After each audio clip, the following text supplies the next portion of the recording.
Hi friends, అందరికీ నమస్కారం అండి. తెలంగాణ రాష్ట్ర వ్యాప్తంగా ఉన్నటువంటి ఆసరా, చేయుత పెన్షన్ లబ్ధిదారులకు సంబంధించి ప్రభుత్వం నుంచి ఇప్పుడిప్పుడు ఇంపార్టెంట్ ఫ్లాష్ అప్డేట్ అయితే రావడం జరిగిందండి. చాలామంది ఎదురు చూస్తున్నట్లుగానే తెలంగాణ రాష్ట్ర వ్యాప్తంగా పెన్షన్లకు సంబంధించిన పంపిణీ విషయంలో ఒక గుడ్ న్యూస్ అయితే రావడం జరిగిందండి. సో వీరికి ప్రభుత్వం నుంచి ముఖ్యంగా కొత్త పెన్షన్లు ఎప్పుడు అందించబోతున్నారు, అదేవిధంగా ఇప్పుడున్నటువంటి ఈ పాత పెన్షన్లకు సంబంధించి కూడా కొన్ని కీలక మార్పులు అనేది రావడం జరిగిందనమాట.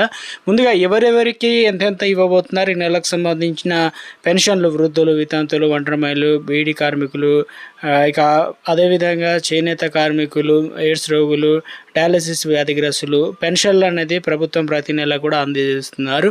అయితే రాష్ట్ర వ్యాప్తంగా కూడా 1000 కోట్ల వరకు అయితే ఖర్చు అవుతుంది కదా. తాజాగా వచ్చేసి లేటెస్ట్గా గుడ్ న్యూస్ చెప్పడం జరిగిందండి. సో ఆ వివరాలు ఏంటనేది మంత్రి సీతక్క చిన్న అప్డేట్ అయితే వచ్చింది. అది చూసిన తర్వాత వివరాలు తెలుసుకునే ప్రయత్నం చేద్దామన్నమాట. రేషన్ కార్డు ఉన్న వారందరికీ బిగ్ అప్డేట్ ఇచ్చారు. ఎందుకంటే వివరాలు సేకరించాలంటే సివిల్ సప్లై, రెవెన్యూ శాఖ అధికారులకు ఆదేశాలు. ఎక్కువ వ్యవసాయ భూమి సంక్షేమ పథకాలు పొందుతున్న వారి వివరాలు కూడా సేకరిస్తున్నారు.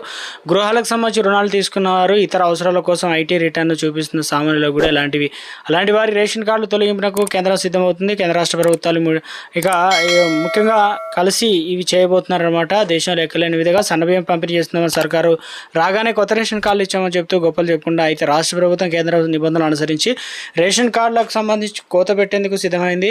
దేశంలో నిజాయితీ గల పౌరుడిగా నిలబడాలంటే మొత్తానికి ఇన్కమ్ ట్యాక్స్ అనేది రిటర్న్ దాఖలు చేసుకోవాల్సి అయితే ఉండేదన్న ప్రచారం ప్రతి పౌరుడు కూడా బాధ్యత అని చెప్తూ వచ్చారు. అయితే ఇక ముఖ్యంగా చూసుకున్నట్లయితే ఐటీఐఆర్ కట్టుడే పొరపాట. ఇక సాధారణంగా ఇన్కమ్ ట్యాక్స్ రిటర్న్ 2 వర్గాల ప్రజలు దాఖలు చేస్తారు. ఒకటి పన్ను పరిధిలోకి వచ్చేవారు అయితే, మరొకరు వర్గం పన్ను పరిధిలోకి రాని సామాన్యులు అయితే ఉంటారు. ట్యాక్స్ పరిధిలో రానప్పటికీ గృహ రుణాలు, పర్సనల్ లోన్స్, ఇతర ఆర్థిక అవసరాల కోసం ఐటీఆర్ ఉపయోగిస్తూ ఆశపడి ఐటీ రిటర్న్స్ కూడా దాఖలు చేస్తారు. ఐటీఆర్ సబ్మిట్ చేస్తారనే ఏకైక కారణాన్ని చూపి అలాంటి సామాన్యుల కుటుంబాలకు ఆదాయం కలిగి కుటుంబాలు బాగుగా చూపిస్తే నష్టం కలిగే అవకాశం అయితే ఉందంటున్నారు. ఎందుకంటే పైసా కూడబెట్టుకొని పిల్లలకు వైద్యుల ఖర్చులు, అదేవిధంగా బండ్లు ఇవన్నీ కొనుక్కున్న వారు సైతం ఇలాంటి వారికి కూడా వ్యాపార లోన్లు తీసుకున్న వారు అయితే ఉన్నారు. కాబట్టి అలాంటి వారిపై కేంద్రం బీజేపీ సర్కారు కొరడా జులిపిస్తున్నారన్నమాట. 12 ఏళ్ళలో నరేంద్ర మోదీ ప్రభుత్వం 1000 కోట్లు కొలగొట్టిందని చెప్తున్నారు. అయితే ఇప్పుడు ఐటీఆర్ చూపిస్తే 5-6 ఎకరాల కంటే భూమి ఎక్కువగా ఉండి రేషన్ కార్డు ఉన్న వాళ్ళ వివరాలతో పాటు వ్యవసాయ భూములు ఉండి సంక్షేమ పథకాలు పొందుతున్న వారి వివరాలు కూడా సేకరించాలని ఇప్పటికే సివిల్ సప్లై, రెవెన్యూ అధికారుల శాఖ అధికారులు జారీ చేయడం జరిగిందనమాట. సో క్షేత్రస్థాయిలో ఇవన్నీ కూడా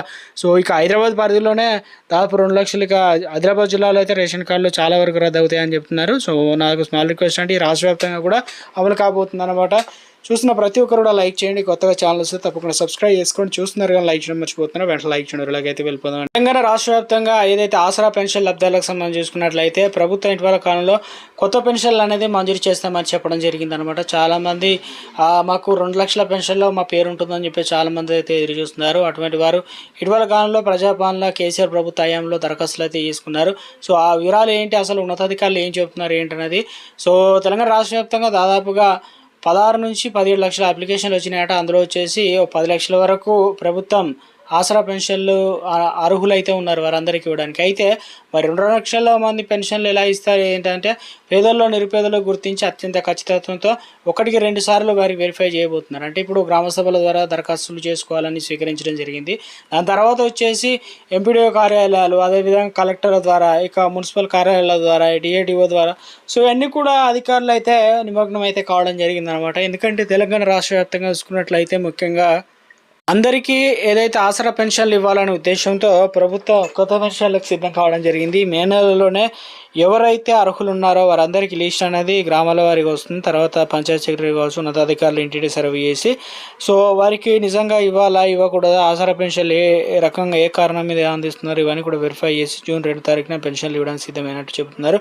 సో మొదటగా తెలంగాణ రాష్ట్ర వ్యాప్తంగా దివ్యాంగులకు ఇస్తారట. తర్వాత వచ్చేసి వృద్ధులు, వితంతులు, ఒంటరి మహిళలకు సంబంధించి ఎక్కువ ప్రాధాన్యత కేటాయిస్తున్నారని చెప్తున్నారు.